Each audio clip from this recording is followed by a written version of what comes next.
የራት ብቻ እኮ ነው የምናስበው። አሁን ያመሳ ካሰብን ስለራት ርቀታችን ከጓዳ እስከ ሳሎን እኮ ነው የምናስበው። እንኳን የዓመት የ2 የ10 ዓመት የ20 ዓመት ይሄን ነገር መለስ ብለን ብናየው በጣም አሪፍ ነው።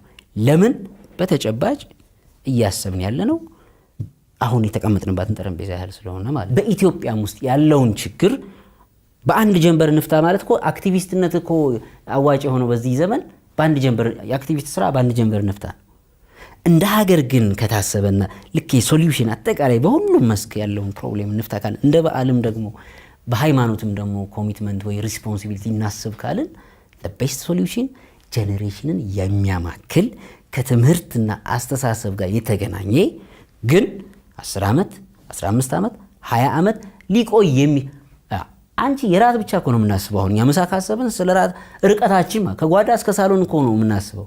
እንኳን የዓመት የ2 የ10 ዓመት የ20 ዓመት ይሄን ነገር መለስ ብለን ብናየው በጣም አሪፍ ነው። ለምን በተጨባጭ እያሰብን ያለ ነው አሁን የተቀመጥንባትን ጠረጴዛ ያህል ስለሆነ ማለት እኔ ማንነቴን የምለካው ባለኝ ልብስ ነው። ስለዚህ ልክ ዝም ብለሽ ታይ አንድ ሰው እኔ አሁን የለበስኳትን ልብስ አይተሽ ትገምችኛለሽ። በቃ አለባበሱ ነው የተናለው ሰው እንዲህ አይተን እሱ ብለን ጀጅ እኮ የምናደርገው ሲምፕል ነው። ይሄ ሸቀጣይ ሰብ የሚባለው ቲንኪንግ ይሄ በደንብ ዲቨሎፕ አደረገ። ከዛ ሃይማኖቶች አሁን መታለልን የምታዩ መሰለሽ መፋለም ጀመሩ። መጀመሪያ አንድ ሳሙኤል ዚመር የሚባል ሰው አዲስ ጽሁፍ ጽፎ ነበር 1919 ፕሮቴስታንት ነው። ጥሩ ጽሁፍ ጽፎ ነበር። እንዴት መመለስ ይቻላል ሌጋሲ ምናምን የሚል አልሰሙትም።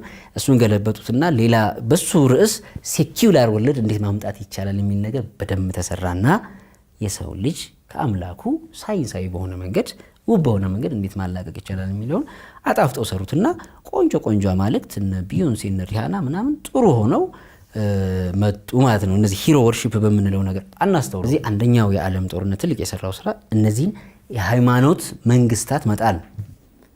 የሃይማኖት መንግስታት ከተጣሉ በኋላ ሴኩላሪዝም ወይም ኢ ሃይማኖተኝነት ማለት ነው።